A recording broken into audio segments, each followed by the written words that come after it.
Ladies and gentlemen, good afternoon. My presentation concerns a case study for checking the effectiveness of simulation in biomedical engineering education. Uh, and My focus is concerning two aspects. First, the use of simulation as innovative approach in education. And the second is an assessment based not on the feedback of students, but on the feedback of former students when they are on the job market.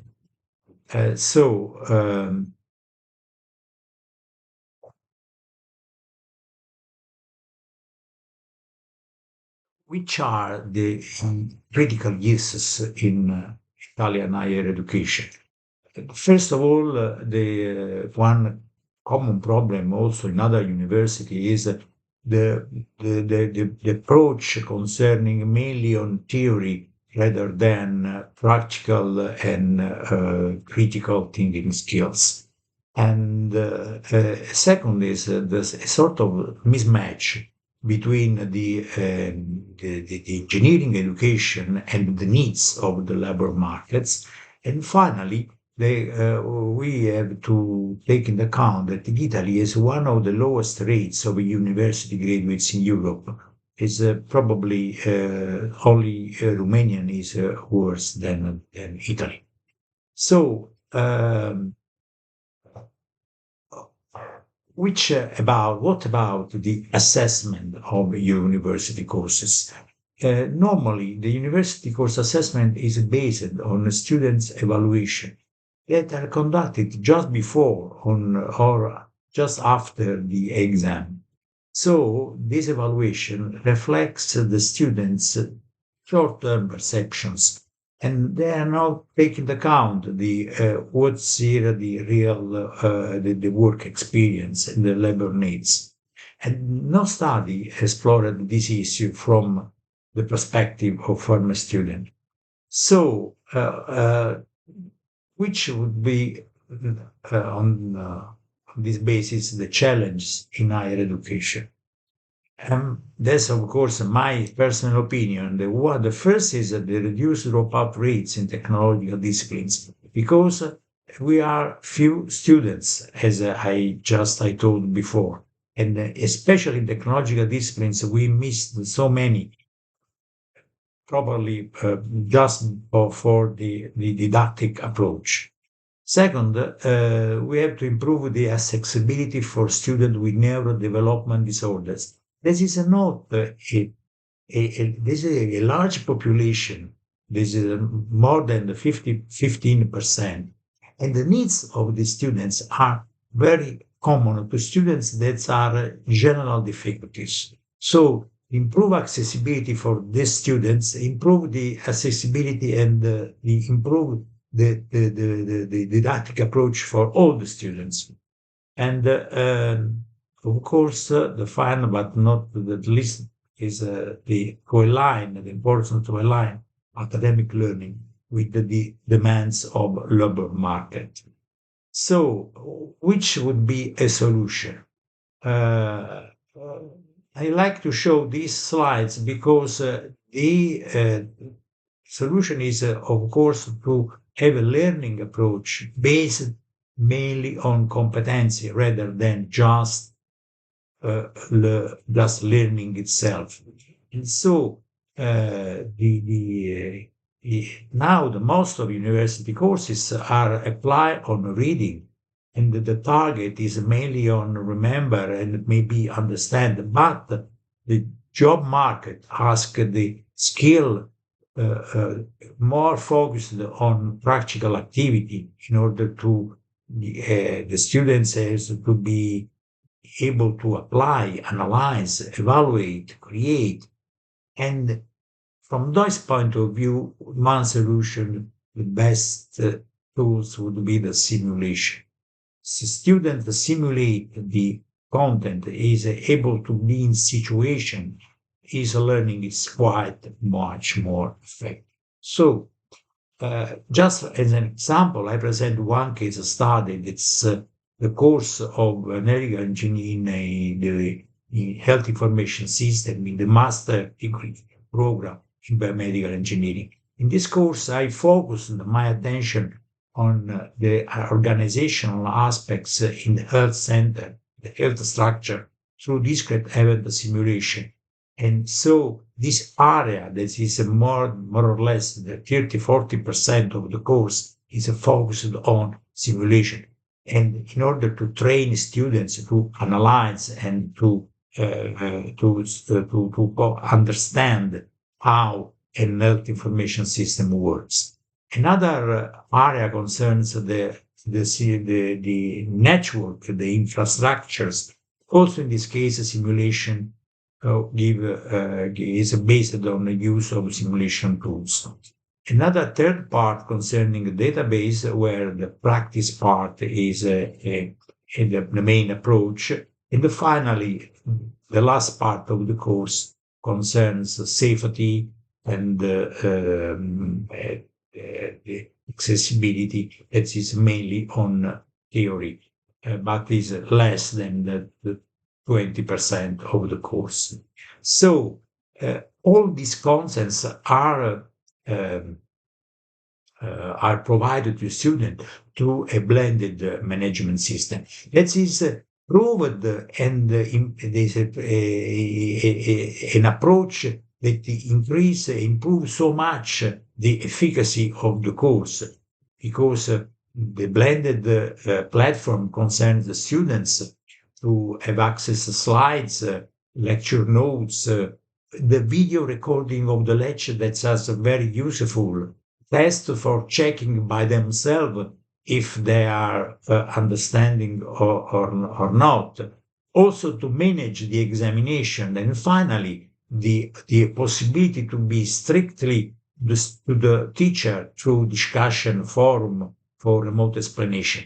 This approach revealed to be so effective also for students with especially the video recording for students with the neurodevelopment disorder, also for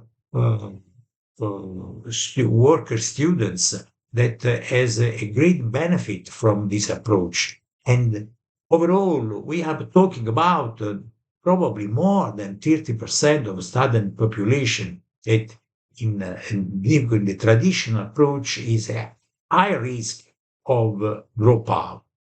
So, how the health service simulation works?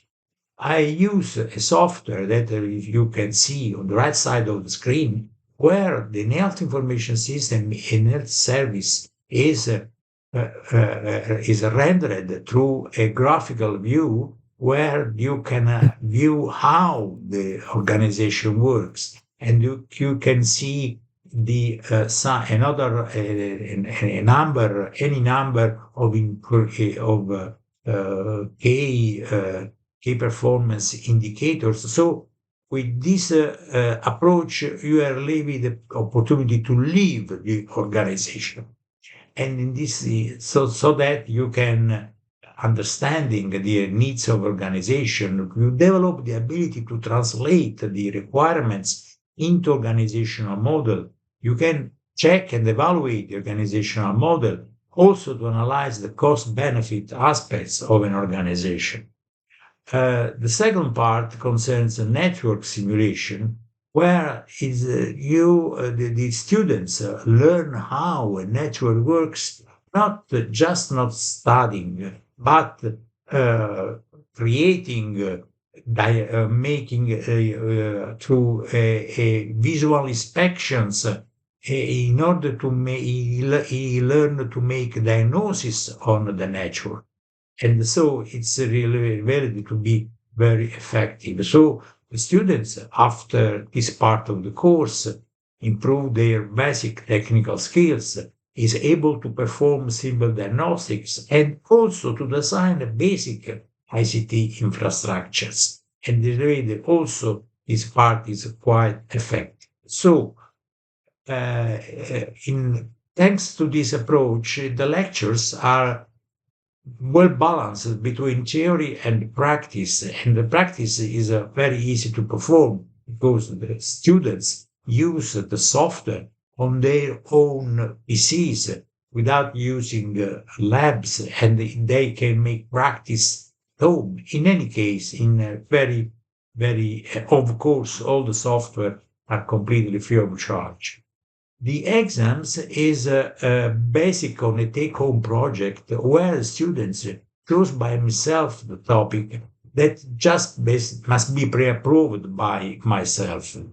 And then during the exam, the candidate presents and discusses the project just for checking the authorship and to demonstrate a clear understanding of the work because it's a take-home project. And also the evaluation is based on the quality, but especially on the candidate's awareness of the topic. This is because it's a take-home project. The problem is it can be done by uh, a different person. So this procedure, as is entirely based on accurate competences, can therefore also be conducted remotely. And this is important in case of pandemic or other needs. So how to assess this course? This is a second part of my presentation. The assessment is based on the response from students that are working and the impact which the objective is to evaluate the effectiveness on on the student's career, just checking the feedback from students that they perceived which is the benefit or not. The method is a longitudinal qualitative study through a questionnaire that is distributed by social network. I understand that it's an unusual approach, and we got some criticism from the reviewer. But as students that are not anymore in the university, there is no other choice to get there. And finally, of course, the audience is formed by only by biomedical engineering former students. So the structure of the questionnaire is very simple in order to be confident to get an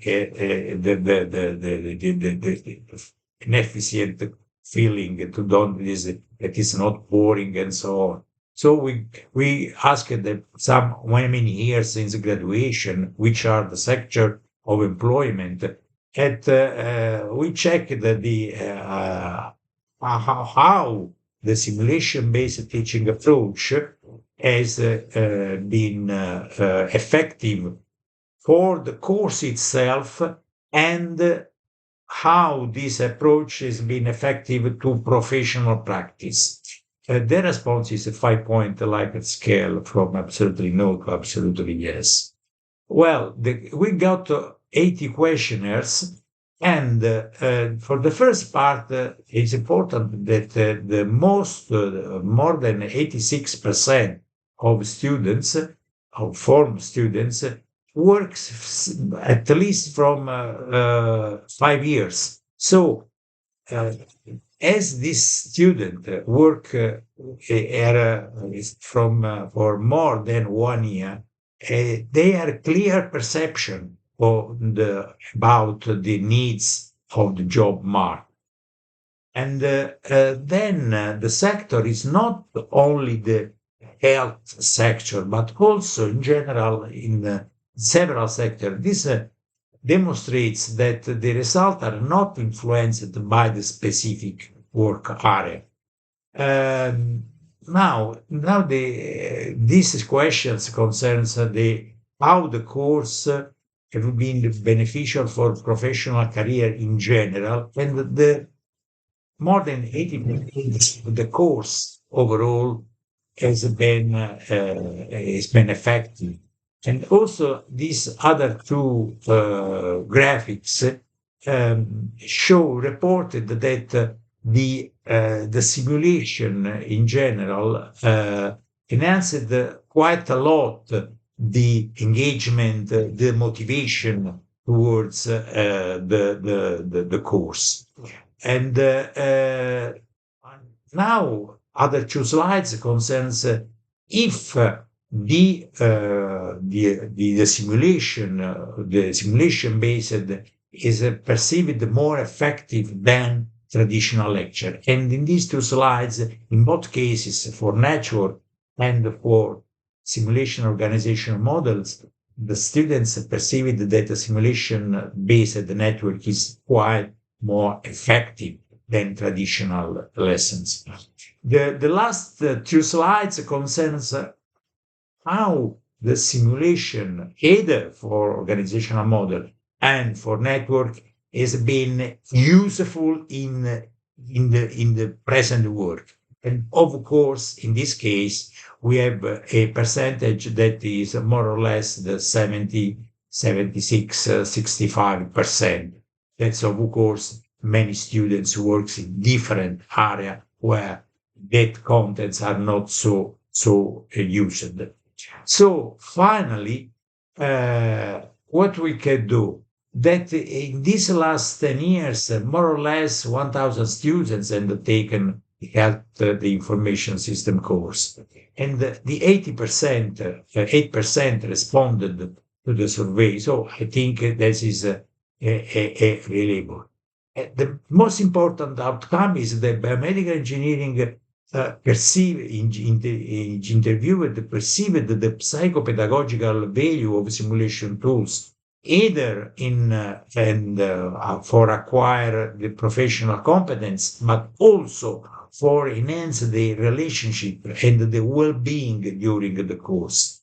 So my strong suggestion that the integration of simulation should not rely solely on individual faculty initiative, but rather be embedded within institutional governance as a strategic planning, because revealed to be an effective improvement on the quality of teaching and on the follow and on the final results in the job work.